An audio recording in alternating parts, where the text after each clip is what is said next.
morning, CB. It's Tuesday, January 19th. I'm Kimmy. And I'm Jack. And here are your morning announcements. If you're considering applying to a U.S. college after high school, then there's a free webinar offered by Prep Skills on January 19th that explains everything about that. Algonquin College is now also offering a virtual open house that starts on January 20th. If you're interested in either of these webinars, the links will be found on the CB website under News. Valentine's Day is right around the corner, so that means that CB's annual matchmaker is here. Starting today, you can fill out your matchmaker form on the Colonel Vibe website. This month's CB video contest is Magic Tricks. Submit a 30-second video of your best magic trick to CB Studco on Instagram for a chance to win merch from the Den, points for your grade, and to even have it aired on Cougar Vision.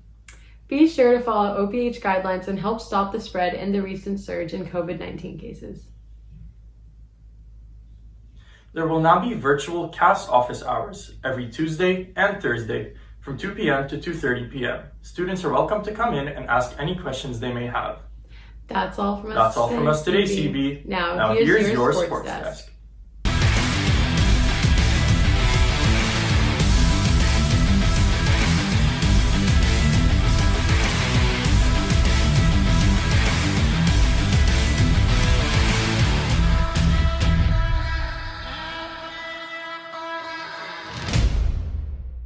What's up, sports fans? I'm Griffin, and this is your Sports Desk.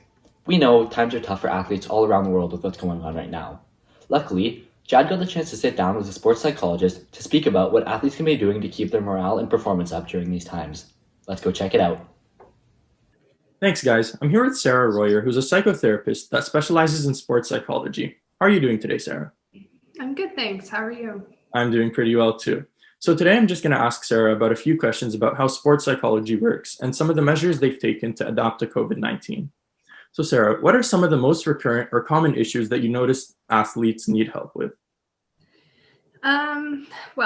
It's pretty similar throughout COVID and prior. So main things are always top of the list: anxiety and depression, which is pretty similar across the board for athletes or non-athletes, seeking mental health support. Mm-hmm. Within the anxiety realm, self-esteem is a big one, especially with athletes. Self-confidence, self-esteem, self-worth, all those things are kind of constantly questioned by your performance in a very real way. So a lot of the time athletes struggle with just their own self-confidence in sport and outside of sport, depending on how they're doing. The other things are their relationships. So all interpersonal relationships, and in sport, quite often that means coaches, teammates, trainers, parents, everything like that. And those relationships are a pretty big deal for athletes and can really make the difference between how successful they are or not. So when those are having problems, a lot of the time that is something that they come to seek support with.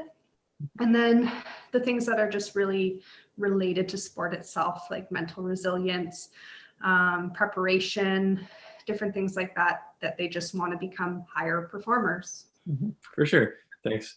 And can you just give me an example of some of the things you do to help these athletes and how you've adapted those measures due to COVID-19 and the pandemic going on? Yeah, totally. As a psychotherapist, I'm a psychotherapist first, and then more into the sports psychology second. That's kind of an area that I work in. So as a registered psychotherapist, a lot of the focus is on increasing self-awareness in clients, athletes or not, exploring their concerns, really trying to just build curiosity over what's going on. And a lot of that is done through tons of conversation, a lot of validation, a lot of empathy, and just making a really safe place for people to explore what they're going through. That's one way that I've also helped athletes. That doesn't change regardless of who I'm working with. With athletes, there's quite a bit of psychoeducation. So just general conversation about why things happen. And then with the pandemic, there's a lot of just adapting to that and validating, we are in a pandemic. There are huge consequences to that, both personally and, at a larger scale.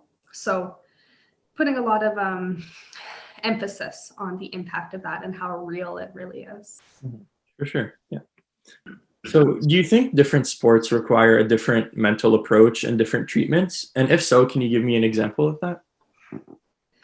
Yeah, I mean, I think that with sports in general, we try to, at least me and colleagues that I'm speaking for, try to approach it all the same, but at the same time, sports are different. And the biggest difference there is individual versus team, I'd say.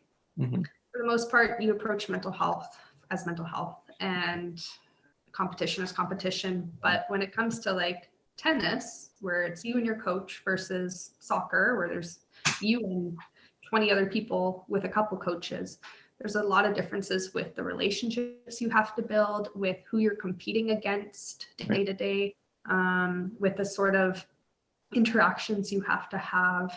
All those things play a different role. So I'd say for the most part, sport doesn't really change the approach, except for when you're talking about those really drastic changes in who you're around in your sport. But at the end of the day, the things I was talking about prior that are just main tenets of psychotherapy and supporting others don't really change. Okay. Well, thank you, Sarah, so much for all your time and for these answers. And we wish you all the best and good luck through this pandemic. And now back to you guys at the desk. Thanks, Chad, for the insight. We know how boring it can be staying at home during times like these. To keep busy, Sports has created a contest where you guys are able to showcase your hidden sports talents and send them to us for a chance to win some cool prizes from the Den. Let's go check out Matt on that.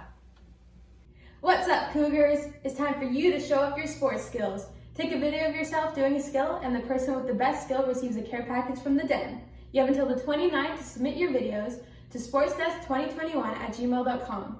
I look forward to seeing your athletic side, CB.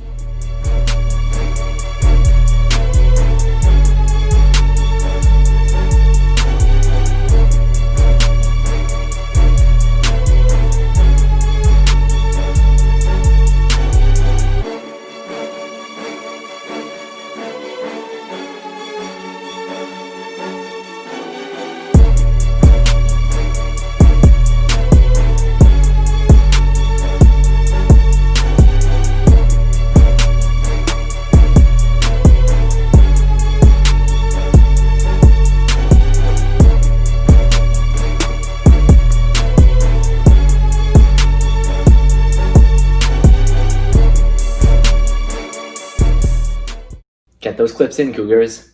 Well, that's all from me today, CB. Stay safe and stay healthy. To cohort A and B at home, I'm Griffin, and this is your Sports Desk. Signing off.